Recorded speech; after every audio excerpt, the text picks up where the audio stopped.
Prav lepo pozdravljeni v oddaji Sledi korakov. Tudi tokrat oddajo snemamo v prijetnem okolju restauracije in pizzerije Naš Hram Kisovec. Z nami v studiu, lahko rečemo priročnem studiu, pa je poslanka Ljudmila Novak. Dobrodošli. Dober dan.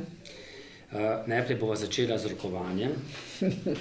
Dober dan še enkrat. Ja, pozdravljeni. Gospa Ljudmila Novak, se vi z vsemi rokujete, ki vam ponudi roko? Se ponovadi so moški tisti, ki ponudijo roko, ne? Če pravilno velika, ne? Ni vedno isto, ne? Prej dama. Prej dama. Seveda, jaz se z veseljem rokujem z ljudmi, z mnogimi se rokujem, vsakim, ki si želi z mano rokovati. To je zame izraz spoštovanja, srečanja, bolj intenzivnega srečanja, tako da se rada rokujem z ljudmi.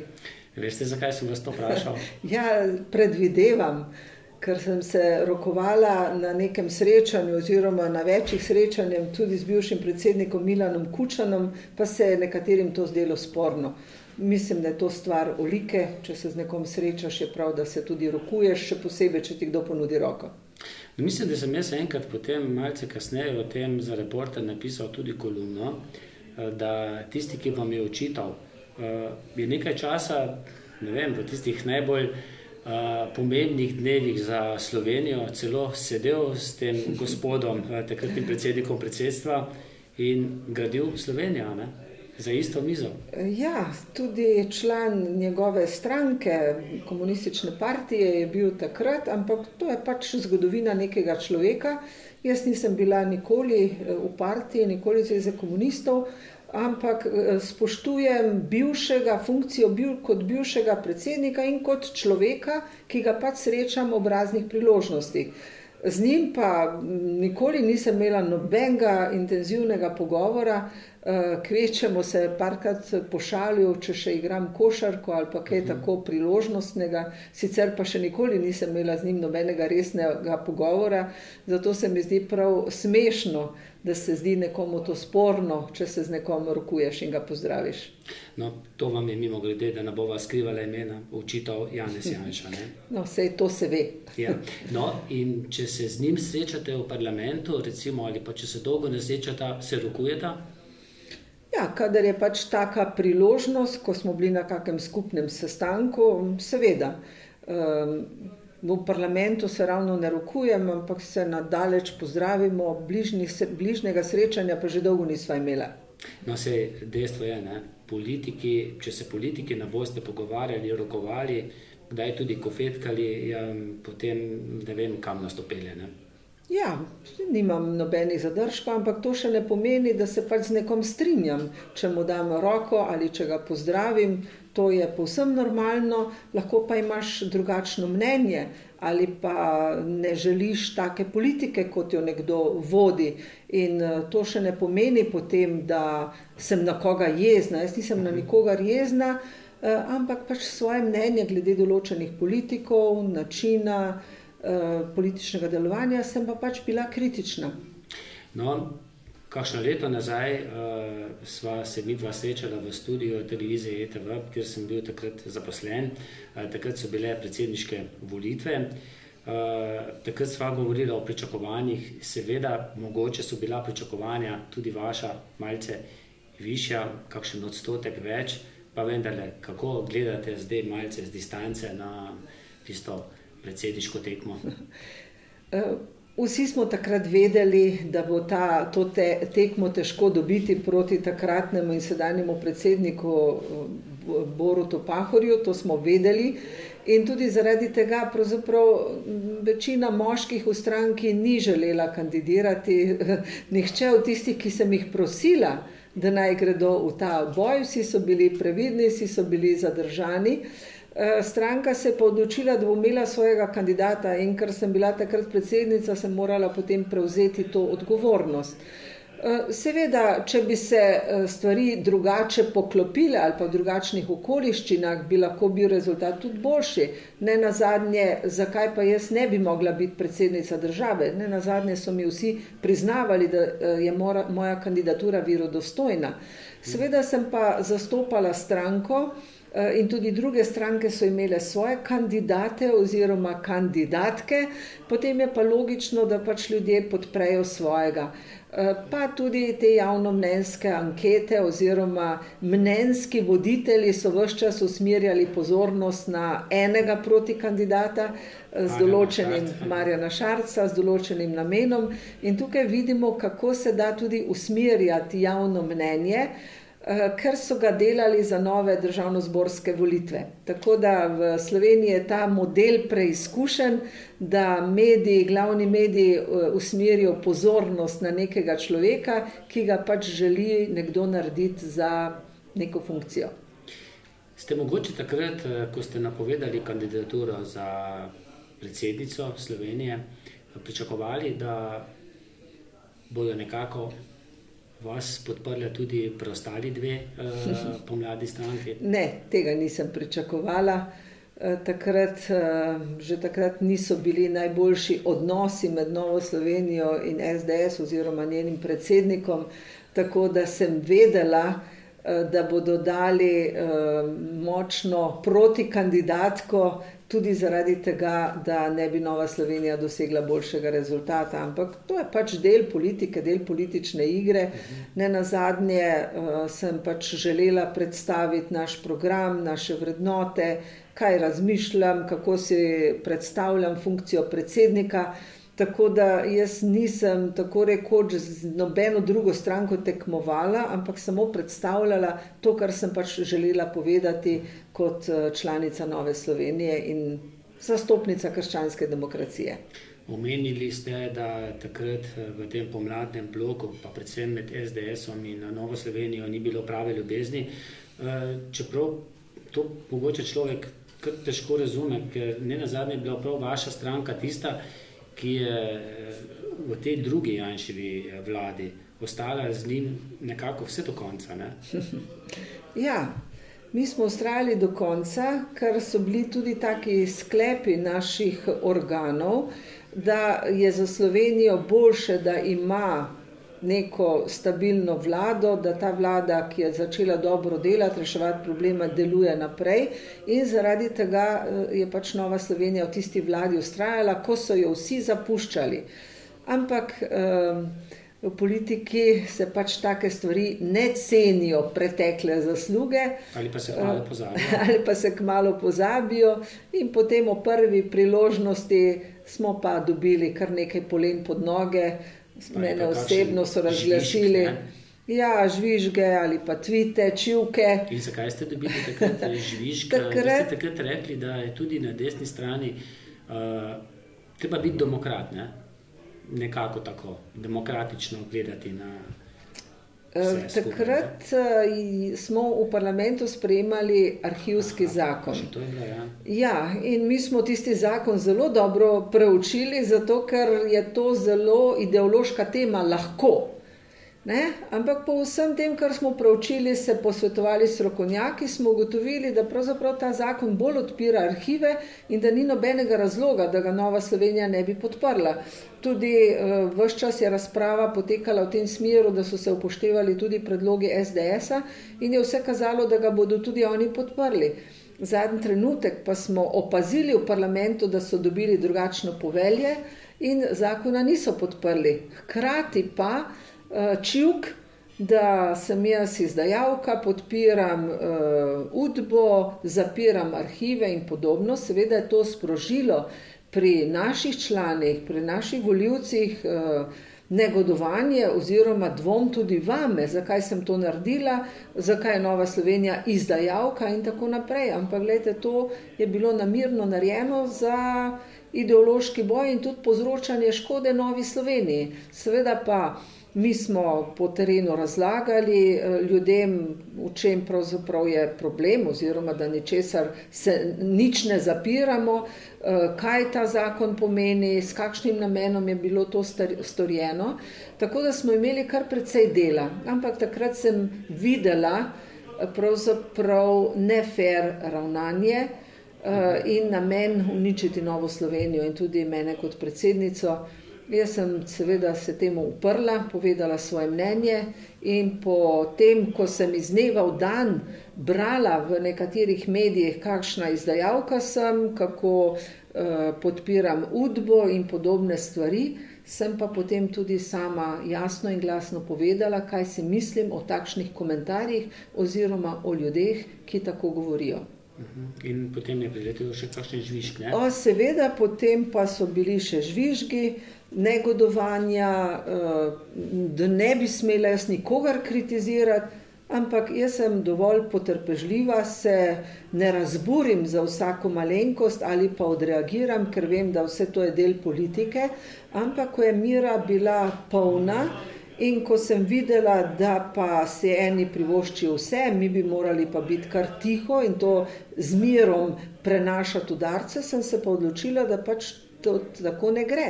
In da je treba enkrat povedati tudi resnico in odgovoriti na takšna podtikanja.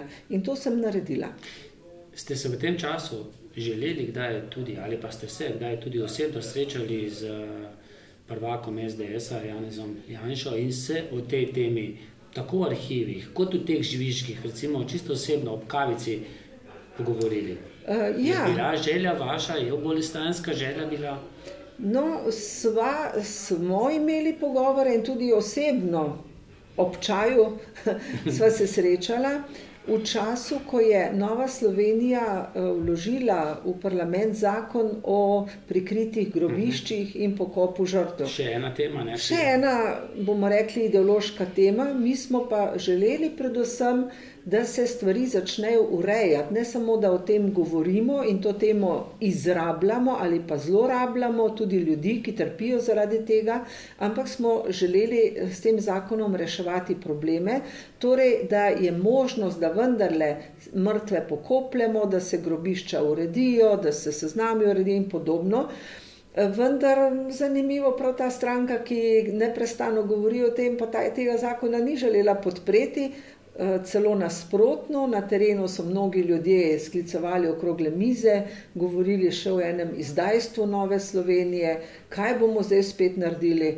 Nova TV celo me osebno napadla, da zaradi našega zakona na grobiščih kradejo predmete in jih vozijo v tujino in podobne stvari. Takrat sem pa videla, da ta televizija, ki piše, da je v službi resnice, sproža že z svojimi vprašanji laži. Ste se o tem pogovorila z Janezom Janšo? No, jaz sem takrat, ko smo ta zakon pač želeli sprejeti, je kazalo, da ne bo sprejet v parlamentu, sem se sestala, no, tomu pa štejemo dobro, da vsej pri glasovanju niso nasprotovali, da so se vzdržali in tako je bil zakon sprejet in se dejansko stvari urejajo. No, kljub vsem tem, kar ste povedali, s tem bremenom, na nek način ste šli v to predsedniško tekmo, če lahko rečemo, da je bila to tekma, blizu 10%, če se ne motim. Ne, dobrih 7%, 7,2. Se opravičujem. Kaj je bilo tisti dan zvečer, ko ste videli ta volilni rezultat? Je bilo kaj razočaranja? Ste takrat kaj razmišljali mogoče, da je čas, da nekdo drugi pride na mesto predsednice Nove Slovenije? Kako ste takrat gledali na to stvar? Čisto racionalno. Jaz sem sicer pričakovala dobrih 8%, kar bi tudi lahko bilo. Seveda sem bila malo razočarana, ampak vedela sem, in to smo vsi vedeli, da nihče iz naše stranke ne bi dosegel boljšega rezultata. In to so tudi vsi priznali, da sem pravzaprav se nekako žrtvovala, da sem šla v to kandidaturo, in takšna tekma je tudi zelo, zelo naporna, veliko soočenj, ves čas v medijski pozornosti, veliko srečanj, zelo naporno je to. Tako da tisti, ki so potem nekako ugotavljali, da je rezultat slab in da bi lahko bil boljši in tako naprej, moram reči, da sem pa bila žalostna, ker vem, da nisem šla zaradi sebe v to tekmo, ampak zaradi tega, ker sem reševala stranko, sem se dala na razpolago, naredila vse, kar je bilo v moji moči in potem je človek seveda malo razočaran, ko sliši take kritike, da je rezultat slab. Pa smo vsi vedeli, da ni bil slab za te razmere, ko je Borutu Pahorju že kazalo, da bo morda zmagal celo v prvem krogu. V začetku je imel celo 70-80% javne podpore, ne? In resni analitiki so ugotavljali, da ta moj rezultat bi na državnozborskih lahko pomenil okrog 10 do 12%, ker je tekma na predsedniška tekma le malo drugačna, malo specifična in drugačna od državnozborskih volitev. No, in če bi takrat potem res v drugem krogu zmagal Marjan Šarec, bi imeli pa zdaj verjetno Boruta Pahorja za predsednika vlade. Ja, kot predsednik vlade se pa ni dobro obnesel. Ampak se imajo malce naši volivci tudi kratek spomin včasih. Ja, očitno, ampak kot predsednika države so sprejeli pozitivno, medtem kot predsednik vlade pa vsi vemo, da je delal zelo velike napake, da ni bil kos tej nalogi, takrat se je tudi začela finančna kriza, da pravzaprav ni obvladal situacije in zato je tudi predčasno tista vlada razpadla. No, če bo kos Marjan Šarec, se bova še potem dotaknila. No, potem je bilo pa nekaj časa kar zatišje, vi ste ostali predsednica Nove Slovenije, potem pa mogoče za koga presenečenje, skupna novinarska konferenca, skupaj sta stala z Matejem Toninom, novim predsednikom, VD najprej. Mislim, da ste dobili pušeljček in zakaj je prišlo do te zamenjave?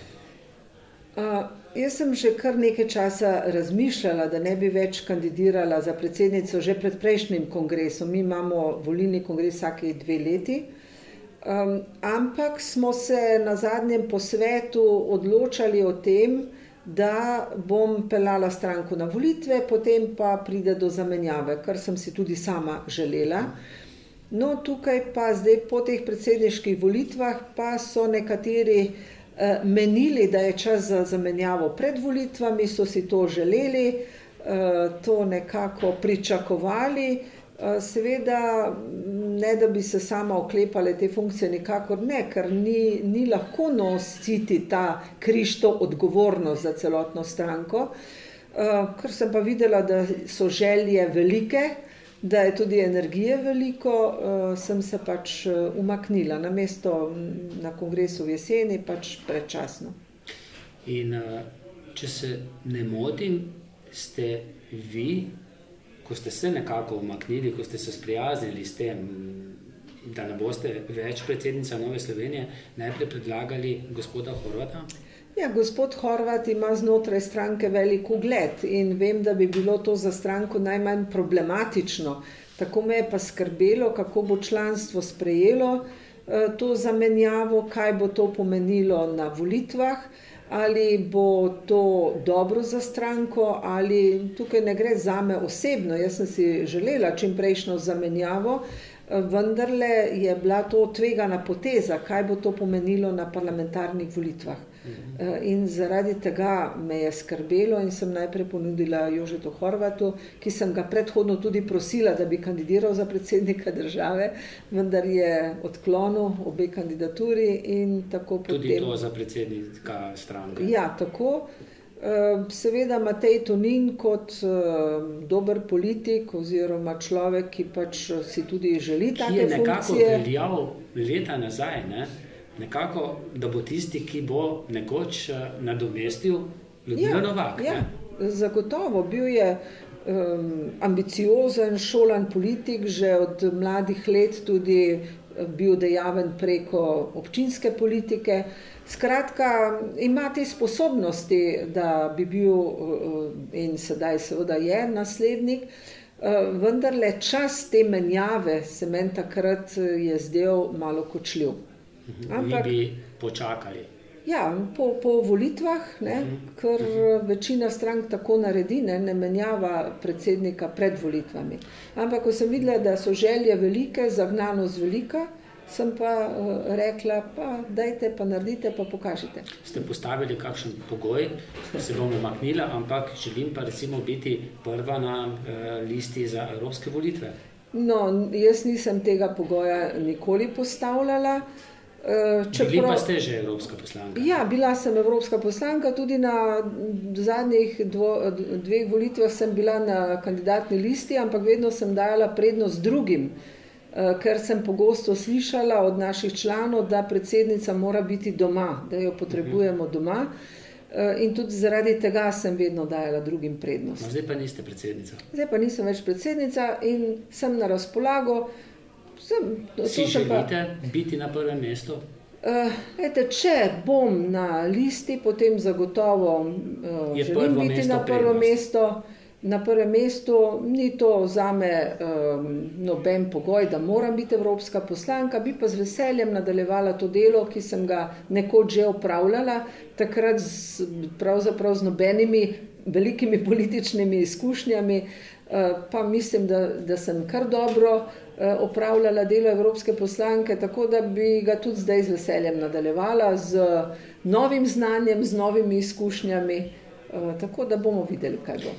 Verjetno pa zelo podobno razmišlja tudi aktualni evropski poslanec, dolgoletni evropski poslanec Lojze Peterle, da je tudi on eden tistih, ki je nekaj naredil v Evropi tudi za Slovenijo. Ja, gotovo je. 3 mandate, to se pravi 15 let, biti evropski poslanec, v tem času lahko marsikaj narediš, navezeš stike, predlagaš, izpelješ kakšne ideje, zagotovo. In on je dober evropski poslanec, veliko ugleda si je pridobil. Ima pa tudi že svoje leta. Zdaj nekateri pravijo, da je čas za, če je bil v stranki, čas za mladost z Matejem Toninom, pa tudi vi niste stari, zagotovo ne, ampak Lojze Peterle pa je starejša generacija. Ja, Lojze Peterle je prva, recimo, osamosvojitvena politična ekipa. Letos je praznoval 70 let, ampak je še krepak, bomo rekli, vitalen, poln energije. Ampak, glejte, končno besedo o sestavi liste imajo organi stranke, tako da... Organi stranke ali organi dveh strank? Zdaj ne vem. Sem bral zadnji intervju z Francem Bogovičem, ki je iz Slovenske ljudske stranke, ki je nekako izrazil željo, da bi znova sestavili skupno listo Slovensko ljudsko stranko. Kako pa vi na to gledate? Verjamem, da ima gospod Bogovič to željo, kajti brez tega on nikoli ne bi bil evropski poslanec, ker je ta prag, da stranka dobi prvega poslanca, kar precej visok. Tako da, če ne bi bilo tega praga Nove Slovenije, on potem nikoli ne bi mogel biti evropski poslanec. Torej, končni sklepi še niso sprejeti. Mi smo se odločili, da bomo o tem razpravljali po lokalnih volitvah. Zdaj smo skoncentrirani na lokalne volitve, tako da najverjetneje bomo pa šli svojo listo. No, Franc Bogovič zagotovo je izvoljen bil v Evropski parlament, ampak če ne bi bil, bi pa verjetno še zdaj imeli Slovensko ljudsko stranko v državnem zboru. Takrat se mi zdi, da tudi zaradi tega Slovenska ljudska, zaradi njegovih glasov, ki jih on sicer prinaša v svojem volilnem okraju, pa jih takrat ni, stranka ni prišla v parlament. Ja, zagotovo. Tisti večer so se veselili in tudi on se je pač upravičeno veselil te izvolitve. Sama sem pa že takrat bila skeptična, ali bo to dobro tudi v prihodnosti za Slovensko ljudsko stranko, in dejansko se je izkazalo, da z odhodom predsednika, s tem, da ni več tudi kandidiral v svoji domači občini, so izgubili ravno toliko glasov, kot jih je potem zmanjkalo za obstanek v parlamentu. Tako da včasih je pač neka stvar za nekoga dobra ali pa v nekem trenutku dobra, potem se pa izkaže, da je lahko tudi za kaj slaba. In v tem primeru se je pač tako zgodilo. Ampak Franci Bogovič je odličen evropski poslanec, to moram reči, spremljam večkrat njegovo delo, tako da dobro naj odpravi ta mandat, potem pa ljudska stranka se znova na novo preoblikuje s starimi obrazi ali pa so se nekako znova povezali, morda bodo pa uspeli. No, v teh strankah pomladi se vodstva v Novi Sloveniji, še prej krščanski demokrati, pa pri Slovenski ljudski stranki kar menjajo, včasih tudi prehitro. Pri zdaj največji te pomladni stranki SDS-u pa je vodstvo že kar dolgo isto. Dolgo stranko že vodi Janez Janša. Vsaka stranka pač ima tisto vodstvo in tistega predsednika, ki si ga je izbrala. Novi Sloveniji pravzaprav nismo tako pogosto menjali vodstva, prej je bil krščanski demokrat Lojze Peterle, potem je bil 8 let Andrej Bajuk, jaz sem bila malo manj kot 10 let, torej mi nismo tako pogosto menjavali. Slovenski ljudski stranki so pa zamenjali kar precej predsednikov. Ja. No in vi ste ena redkih strank, ki vam je uspelo se vrniti nazaj v državni zbor, tudi Zmago Jelinčiču z SNS-om. Slovenski ljudski stranki se še ni uspelo, v stranki zares se ni uspelo, no, čeprav tam lahko govorimo o preimenovanju. Tako, ja, pa kakšni drugi stranki z istimi imeni. Ne. Se bo Slovenski ljudski stranki z novim vodstvom uspelo? Dobro, do novih volitev je verjetno še kar najmanj 3 leta. Ne. Ja, to je kar trdo delo, ker se pojavi nezaupanje znotraj stranke same, ali nam bo uspelo, ali ne bo, potem, če še pride do kakšnih prepirov, razhajanj, želja po zamenjavi in tako naprej. Tako da to je zelo zahtevna situacija in jaz sem zelo vesela, da Novi Sloveniji je uspelo. Torej si lahko štejem nekako v čas, da sem Sloveniji takrat rešila krščansko demokracijo, seveda ne sama, z vsemi, ki so pomagali, s katerimi sem sodelovala in ki so nam zaupali in na koncu dali svoj glas.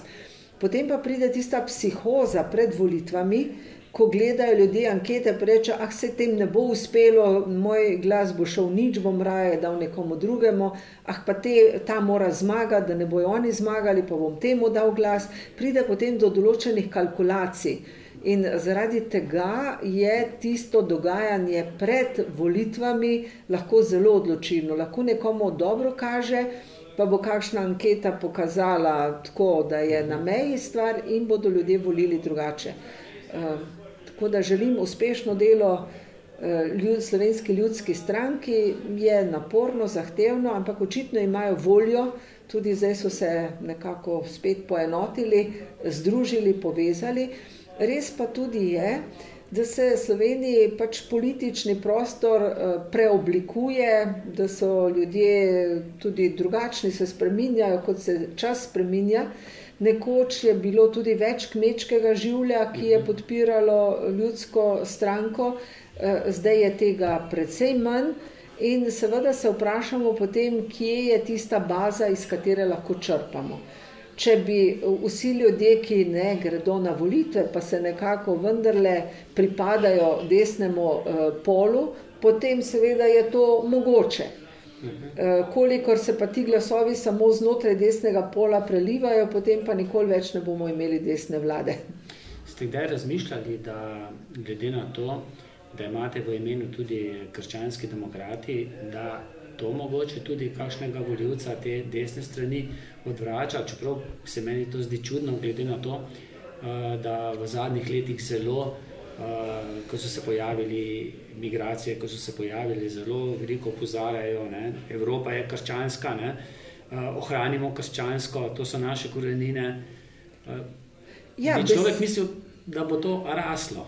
Beseda krščanski nekatere odbija, bodi si zaradi preteklega komunističnega časa, tudi zaradi nekaterih afer v cerkvi. Potem prevečkrat so nas poimenovali, da smo mi cerkvena pa klerikalna stranka, pa to ni, mi smo krščanski demokrati in krščanski demokrati, demokracija v Evropi ima pomembno vlogo, tudi pri osamosvajanju Slovenije in pri nastajanju nove države je odigrala zelo pomembno vlogo in jaz sem na to ponosna, ker verjamem v vrednote krščanske demokracije. Seveda nekatere odbija, po drugi strani pa smo si pridobivali tudi kot krščanski demokrati vedno večje zaupanje in sem velikokrat slišali, da smo edina kredibilna stranka, da nam verjamejo, da imamo dober program in jaz zato mislim, da moramo to nadgrajevati, peljati naprej. Če izbrišemo to besedo krščanski demokrati, krščanski, potem drugih liberalnih in drugih strank je že veliko v Sloveniji. In jaz mislim, da moramo mi ohraniti ali pa razvijati to, česar pač ni. In zato ne morem reči, da zdaj bomo pa mi to zbrisali, pa nas bo več ljudi volilo. Zaradi česa pa? Jaz mislim, da imamo mi neko volilno bazo tudi zaradi tega, ali pa del volilne baze, ki prav zaradi teh vrednot, ki jih pač pripisujejo krščanski demokraciji, da voli našo stranko. Seveda pa moramo sami paziti na to, da ugleda ne izgubimo, da delamo tisto, kar je dobro in kar je prav, da ta naš program skušamo, kolikor pač lahko v čim večji meri izpolnimo in da si pridobimo zaupanje ljudi. No, Matej Tonin, novi predsednik Nove Slovenije, je nekako dobro popeljal stranko na državnozborske volitve. Dejali ste, stranka ves čas raste, tudi na teh zadnjih parlamentarnih volitvah je stranka dobila več poslancev, pa vendarle ste glede tudi na svoj rezultat na predsedniških volitvah vseeno pričakovali kakšnega poslanca ali dva več? Ja, zagotovo smo si želeli, da bi presegli tisto mejo 8 ali pa 10, kar seveda v malo drugačnih okoliščinah bi bilo spet možno. Pa potem je bil rezultat primerljiv z mojim rezultatom na predsedniških volitvah, čeprav pa so te volitve drugačne, bomo rekli. Ampak ne glede na to lahko rečemo, da vendarle sicer bi mi raje rasli hitreje, da ves čas vseeno rastemo, da so stranke, ki so na državnozborskih volitvah enkrat dobile 35%, naprimer Pozitivna Slovenija, na drugih volitvah se sploh niso več uvrstili v parlament. Ali pa se spomnimo Državljanska lista, na enih volitvah, 10%, na naslednjih jih ni bilo več. No, ali pa zelo veliko SMC padlo. Tako, zato ni tako enostavno ohranjati neko stabilno podporo. Ni enostavno. Mi smo naredili pač vse, kar je bilo v naši moči. Vi ste celo v 2 okrajih. To je zelo nevarno nekako za neizvolitev. Ne, gledajte, to je bil že preizkušen recept. Jaz sem 3-krat že tako kandidirala v 2 okrajih, v isti volilni enoti, kjer dosegam primerljiv rezultat. Kakšno desetinko je razlike, potem se seveda to sešteje in deli z 2, da ne bo kdo rekel, da sem bila za to izvoljena, ker v 2 okrajih kandidiram. Seveda se pa lahko zgodi, da bi v enem dobila visoko podporo, v drugem pa malo in potem pač tudi zaradi tega ne bi bila izvoljena. Tako da zaenkrat... Ste pričakovali izvolitev? Ja, volitve... Kako je čakati takrat na tisto, da se ime pojavi? No, moram reči, da tokrat sem bolj čakala na to, ali bom jaz izvoljena ali ne, medtem ko na drugih volitvah se mi je pa bolj šlo za to, ali bo za stranko dobro ali ne bo, niti nisem gledala, ali bom jaz izvoljena ali ne bom, kaj se bo stranko zgodilo. Biti predsednik je drugače. Ja, doživljaš neki psihični pritisk, neko odgovornost, morda so tudi včasih nastopi zato bolj togi, ker se bojiš, da ne boš naredil napake, pa potem ne poveš vsega tako, kot bi sicer povedal, kadar si sproščen. Midva se zdaj sproščeno pogovarjamo, zato marsikaj povem, kar sem prej bolj pazila, ko sem bila predsednica, ker vse to vpliva potem na podporo stranke in potem kličajo pa člani, pa simpatizajo, kaj je to rekla, zakaj ni tega rekla. Pa potem vidite kakšno anketo, ki na meji stopa v državni zbor in verjetno gredo lasi po konci in strah. Je to zdaj res? No, potem stvari postavi kakšna druga anketa, ampak dvom pa ostaja. Zagotovo in to je stresno, to je naporno, to odgovornost. Enostavno to čutiš, to odgovornost, da je marsikaj od tebe odvisno in zato si malo bolj napet. Ste pričakovali prepričljivo zmago SDS-a in recimo kar precej slab rezultat Liste Marjana Šarca? Ja, to se je že nekaj časa vedelo, da ima SDS tako visoko javnomnenjsko podporo, da bo zagotovo zmagala. Vprašanje je samo bilo, ali bo uspelo sestaviti koalicijo, kar smo pa videli pač, da ni uspelo. Podpora Marjanu Šarcu je pa nenehno padala. ker po eni strani so ga začeli delati prekmalu, ker od predsedniških volitev pa do teh volitev je bilo 3/4 leta in v tem času se ljudje že koga tudi naveličajo, vidijo tudi več napak. Pa še prave vsebine je bilo potem na soočenjih. Ja, in je več kritik možnih. Vse vidimo, te nove stranke so se pojavile 2 meseca pred volitvami, je bilo bum, haj, potem pa so hitro spet upadle, jim je podpora upadla. Tukaj pa toliko časa bil na sceni, da potem je marsikdo že spregledal, da to pač ni tako vse super, kot se mu je zdelo prvi trenutek. No, jaz se spomnim tudi eno zadnjih soočenj, ko je predsednik SDS-a Janez Janša dejal, da tako bo naslednji dan, ko bo zmagal, dobil veliko klicev za sestaviti vladno koalicijo, da je tako še vedno bilo. Je bilo? Kaj pravite? Je bilo teh klicev ker očitno ne zadosti, ne?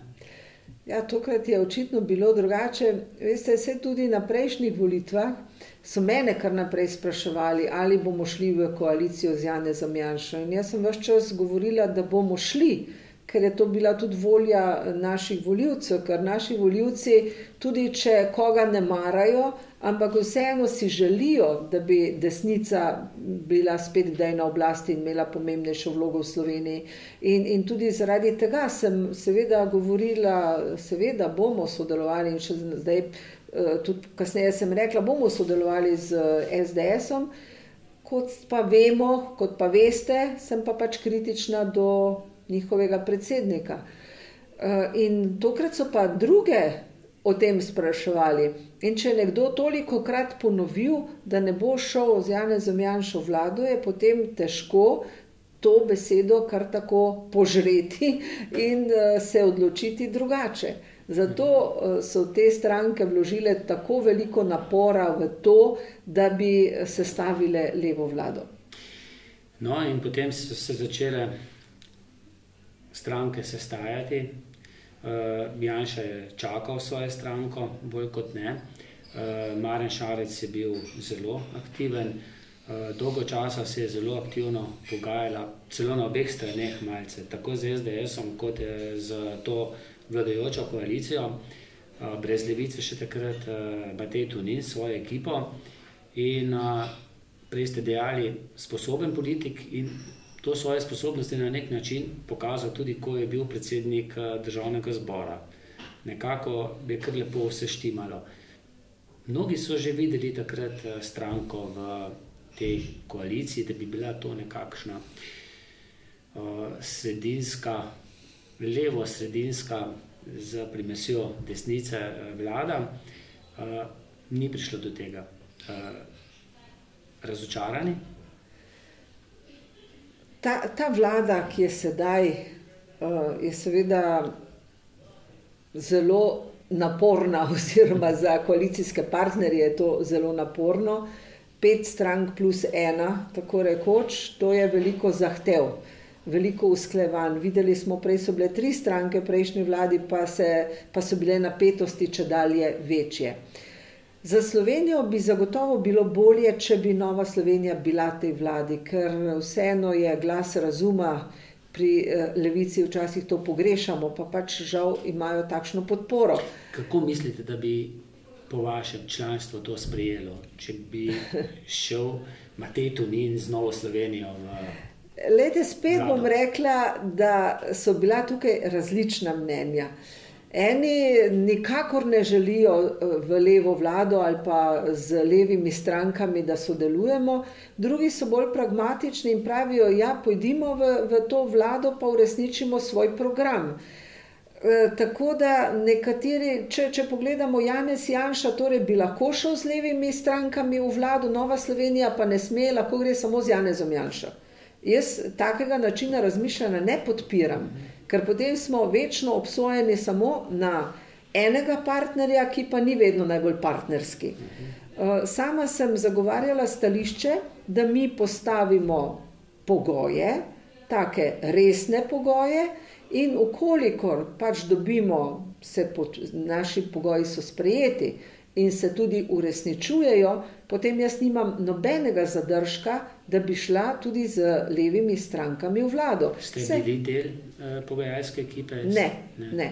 Jaz sem povedala na izvršilnem odboru svoje mnenje, postaviti pač naše resne zahteve, ukolikor se bodo izpolnile, uresničene, nimam pomislekov. Imam pa pomisleke do tega, da smo večni ujetniki nekoga drugega, ki pa lahko gre z levimi strankami. Ampak žal, leve stranke niso z njim hotele. No, ko nekako v prvem poskusu ni uspelo, potem so vsi pričakovali, da bo nekako vendarle poskušal Janez Janša. No, takrat ste pa vi tudi dejali, če sem prav razumel, z Janezom Janšo na predsedniškem mestu ne, lahko pa s kom drugim iz SDS-a?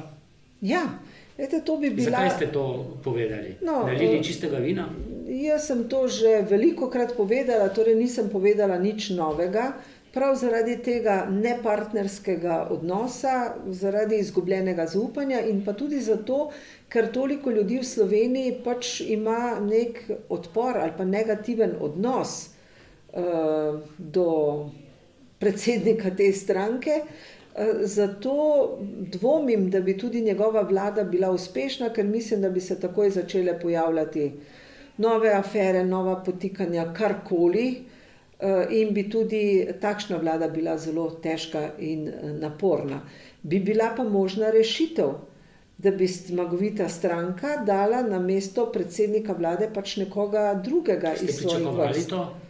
Ne. Ker isto smo predlagali tudi leta 2013, ko je druga Janševa vlada razpadala, bi bila tudi ta rešitev mogoča, vendar pač se ni s tem strinjal. Torej, če pa nekdo tako vztraja pri svojih pogojih, potem je pač težko sodelovati. Si lahko nevtralni opazovalec tu misli tudi, da je sploh vprašanje, če želi vladati, če ni bolj lagodno biti, ne vem, s 25 poslanci v opoziciji. Ja, ta občutek, da si zmagal na volitvah z veliko prednosti, je zagotovo dober.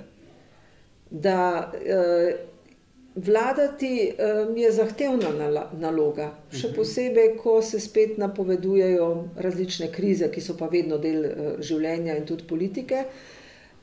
Tako da je vprašanje, kaj si kdo želi. Jaz ne bom govorila ali pa ocenjevala, kaj si nekdo želi, ker to sam najbolje ve.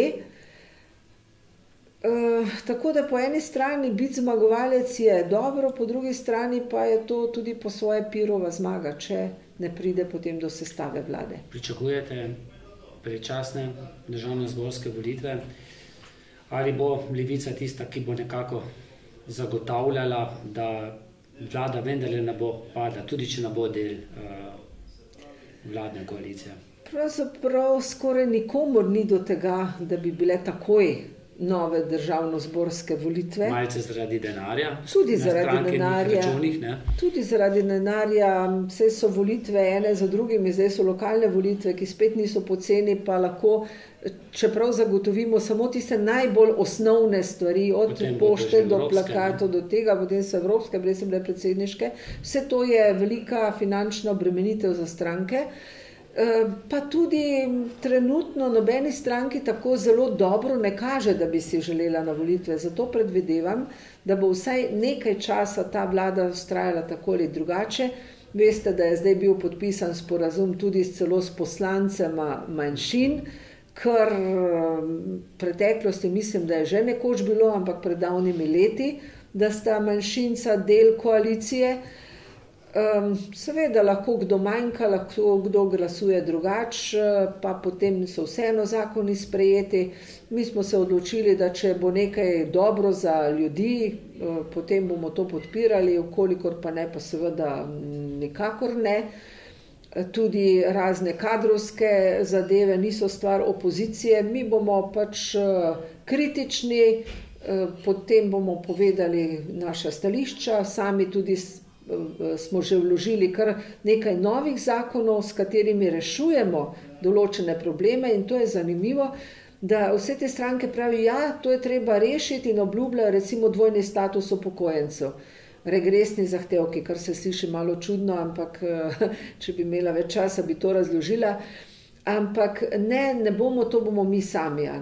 Mi predlagamo rešitve, za katere mislimo, da so dobre, ki so tudi v našem programu, ki bi določene stvari Slovenije reševale, ampak ukolikor ne bomo dobili za nje podporo, se nam to zdi enostavno škoda in potem tudi ta koalicija ne more pričakovati, da bo Nova Slovenija kar podpirala predloge, medtem ko na drugi strani pa ne bo nobene želje po kakršnem koli sodelovanju ali pa tudi sprejetju naših predlogov. Tako da bo ta vlada bo zagotovo naporna, mislim pa, da bojo naredili vse, da jo bodo ohranili vse nekaj časa. Če pa bo to za Slovenijo dobro, oziroma če bodo uspeli reševati probleme, ki se kopičijo tako na področju zdravstva, potem pokojnin, kar nekaj reform bi morali sprejeti. Če pa teh stvari ne bodo reševali, ampak bo šlo samo za to, da podaljšajo svoje vladanje, potem pa za Slovenijo to seveda ne bo dobro. No, prvi obisk predsednika vlade Marjana Šarca je bil v Nemčiji pri Angeli Merkel. Zdaj, vi osebno, kaj vidite bolj evropskega, nekako bolj tistega, s čim se velja sodelovati? Je to linija že kar nekako uveljavljena nemška, to se pravi Angela Merkel, ali bolj to, kar se nakazuje v Italiji ali pa na Madžarskem pri Orbanu?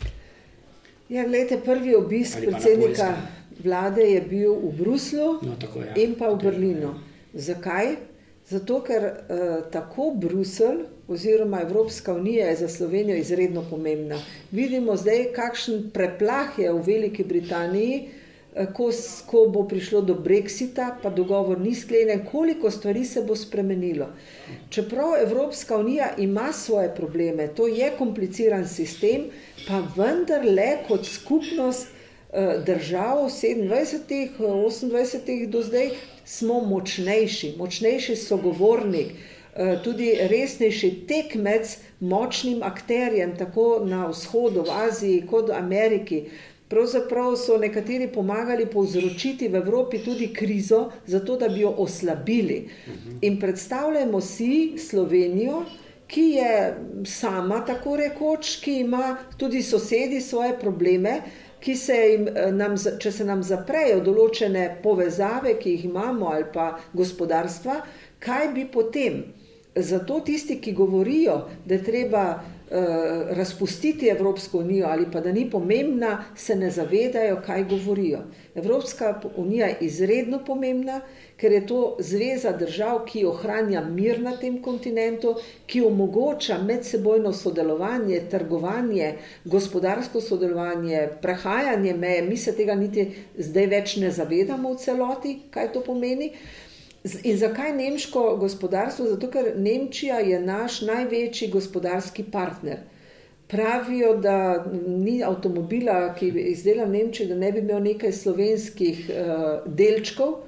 In ko obiskujemo različna podjetja, vedno znova pravijo, da z Nemčijo dobro sodelujejo, dobijo dobro plačano, ob času se držijo pogodb, rokov in tako naprej. Mi se lahko, seveda tudi Italija je za nas pomemben partner, tudi druge države, ampak največ pa vendarle imamo z tega sodelovanja ali pa profita ali pa laže delamo zaradi močnega nemškega gospodarstva in tudi neke zrele politike, ki jo vodi Angela Merkel. Tudi sama sem bila takrat razočarana, ko je rekla, da bojo sprejeli vse begunce. Mislim, da se tudi ni takrat zavedala, kaj to pomeni, koliko jih bo prišlo, ker tudi Nemčija, pa tudi druge evropske države in tudi že Slovenija potrebujemo delavcev drugod, seveda pa ne tako masovnega prihajanja, ker to pa pomeni potem spreminjanje kulture, spreminjanje civilizacijskih vrednot, vse, tega si pa ne želimo.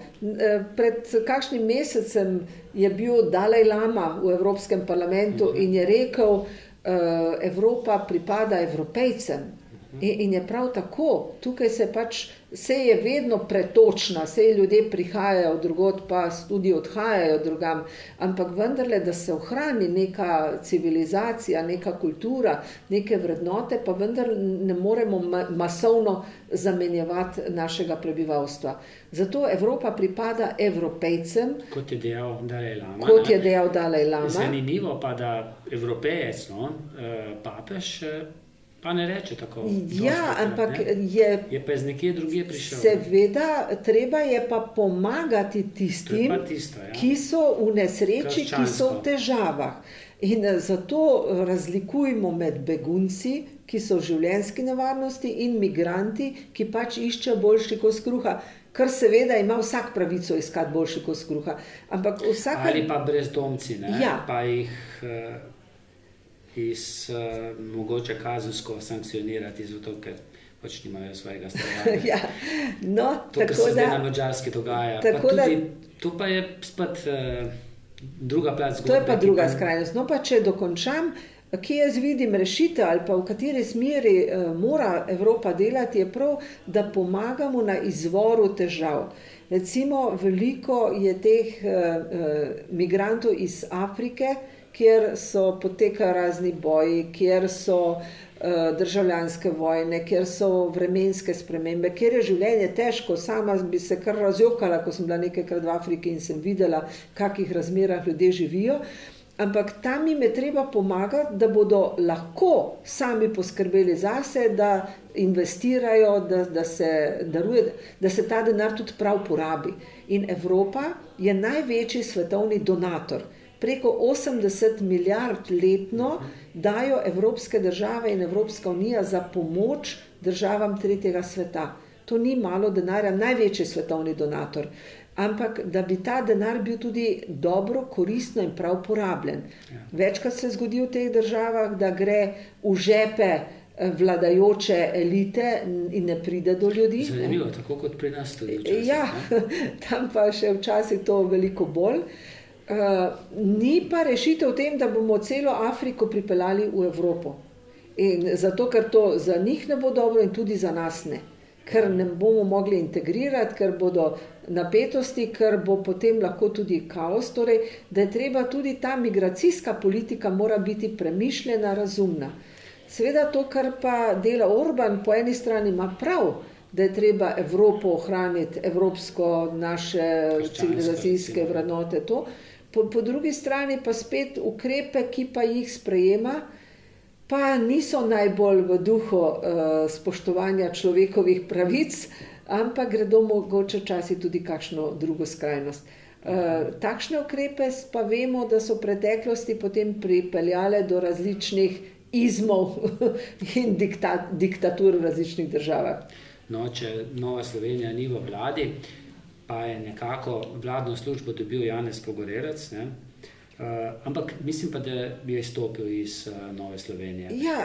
Je pa tudi za vašega časa vodenja Nove Slovenije bil kar pomemben del Nove Slovenije, predvsem na področju pravosodja, velik strokovnjak na tem področju. Ja, doktor Janez Pogorelec je velik pravni strokovnjak in on je že veliko let zaposlen v vladni službi za zakonodajo in je tudi nekaj časa, v času prve Janševe vlade, je bil celo vodja ali direktor, ne vem točno kakšen naziv je te vladne službe, zdaj je bil namestnik vodje vladne službe, tako da on svoje službe ni spremenil. Zdaj je VD, ne? Zdaj je VD, zato ker je prejšnja vodja te zakonodajne službe zbolela in je za resno boleznijo, tako da tukaj ni nobenih sprememb.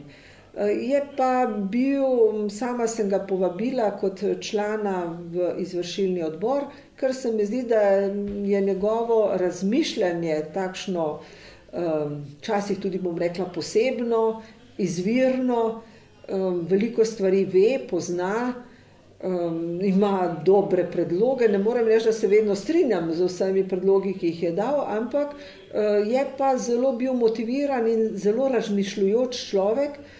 In zato marsikdaj sem tudi kakšno njegovo idejo sprejela ali jo ponovila ali kakorkoli upoštevala.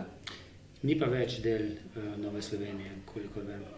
On torej je izstopil iz članstva, ohranja sicer vezi, stike, nekoliko se ni strinjal s smerjo, katero je šla Nova Slovenija po menjavi vodstva, ampak to ne pomeni, da morda se nam nekoč znova ne pridruži. Kje pišete? Pišem, kaj pišem? Ja, kako stvar pišem, kar moram pisati. Kakšno igro, kakšno pravljico? Ja, nažalost to dajem zdaj nekako v spomin, pa nekje v tiste čase, ko bom imela za to več časa. Si pa želim. Letos so na gradu Tuštanj ponovno odigrali mojo igro Grajski vrtnar o zgodovini gradu Tuštanj in se mi je kar milo storilo in sem si zaželela, da bi spet kmalu ta čas prišel, ko bom tudi sama spet kaj novega napisala. Ste prebrali to eno bolj novejših knjig Sivca o Tuštanju? Ja, on je dobil v dveh delih. Ne, roman, ne pozabim moje ljubezni, nekaj takega. No, on je dobil idejo tudi ob gledanju moje igre, ker jaz sem to igro napisala leta 2007, ko pravzaprav ni bilo veliko znanega o zgodovini gradu, ker še ni bila raziskana. Jaz sem se opirala samo na ustno izročilo, ki mi ga je izročil sedanji lastnik gradu Peter Pirnat. On mi je povedal nekaj anekdot o tem gradu, o tem Luki Pirnatu, ki je bil grajski vrtnar in postal mož grofice. Potem, ko nista imela otrok, grofica je umrla in se drugo poročil in iz tega rodu izhaja sedanji rod na gradu Pirnat, na gradu Tuštanj. In potem, kasneje, leta mislim, da 2015, pa je kar nekaj zgodovinarjev raziskalo pisma, ki so ohranjena in arhiv, grajski arhiv, del gradu je tudi muzej, tam je pač določena zbirka. Poroke so. Tudi poroke so na drugem delu, tudi jaz tam civilno poročam. In takrat so še nekatere stvari ugotovili in to je potem Sivc vključil v svojo knjigo, svoj roman, ki sem ga potem z veseljem in hitro prebrala in me je skrbelo, kaj pa zdaj, če bo moja igra v neskladju s tem, kar so kasneje ugotovili. Pa ni?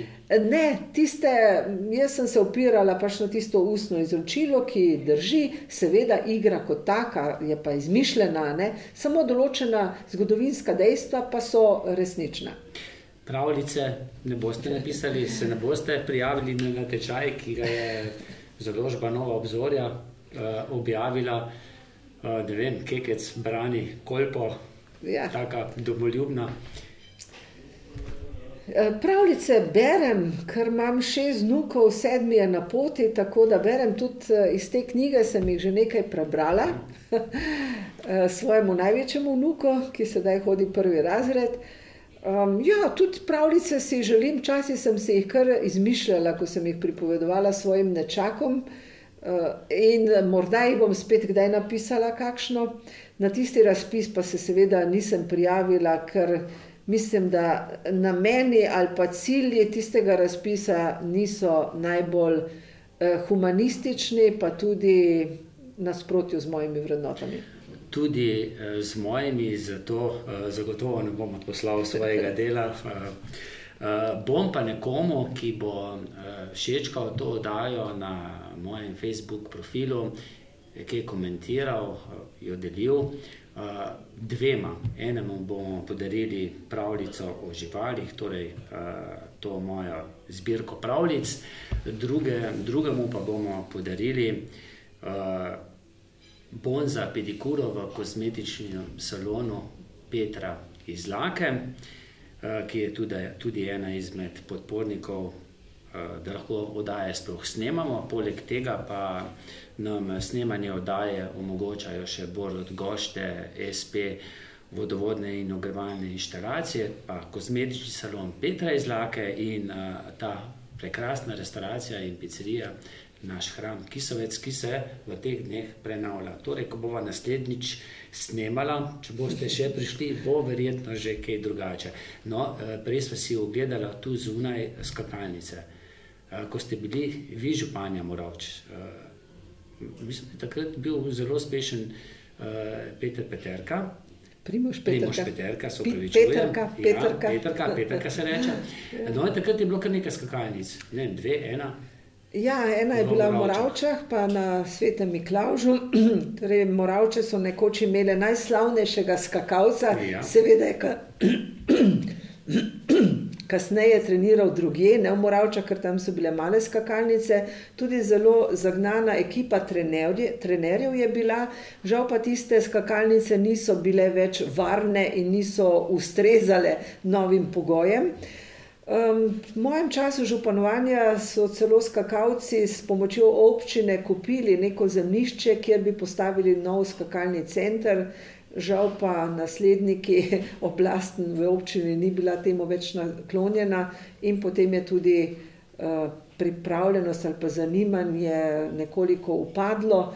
Zdaj še nekaj skakalcev trenira v drugih klubih. Tukaj pri vas sem občudovala te skakalnice, tudi trenerja sva srečala. Tako da... Ki je nekako vzgojil tudi drugega Primoža Rogliča. Ja, tako da iskrene čestitke, da imate tudi pri vas takšnega skakalca in želim, da bi te skakalnice naredile še več dobrih skakalcev. In občudujem... Pa če potem kdo prešalta na kolesarstvo, pa nič hudega, ne? No, tudi to je zanimivo, tudi tukaj imate svojega junaka in tudi jaz sem spremljala Tour de France in tisto etapno zmago in hvala Bogu, da se taki ljudje rojevajo in da imamo v Sloveniji toliko dobrih športnikov. Vi ste pa bolj na košarki, ne? Bili včasih. Ja, zato ker smo takrat v šoli smo imeli pač možnost, smo imeli košarkarsko igrišče brez asfalta, z peskom in s kamenčki v kolenih. Tako da sem zelo rada igrala in smo bili tudi ekipno uspešni na tekmovanju v Mariboru. Potem sem trenirala celo košarko, na kar sem prešaltala na rokomet, ker sem imela zvit gleženj, pa sem imela, ker so se poškodbe ponavljale. Zelo sem pa imela rada tudi atletiko, tek na srednje proge, skok v daljino, celo višino sem skakala. Mislim pa, da če bi imela možnosti, da bi trenirala judo, da bi bila lahko uspešna judoistka, ker sem bila ker sem bila zelo spretna v tem oziru, tako da nobenemu fantu nisem ostala dolžna, če se je drznil mi kaj nagajati. No, jaz upam, da sva bila izčrpna, predvsem vi. Kot sem dejal, upam, da se še srečava tu ali pa kje drugje. Hvala vam za obisk. Hvala tudi vam za povabilo. Tudi jaz upam, da sva bila zanimiva, čeprav o teh temah se je že veliko govorilo. Zagotovo bo pa spet kakšen čivk prišel, ker sem pa najina oddaja ne bo všeč. Zagotovo ne. Hvala vam za pozornost in srečno.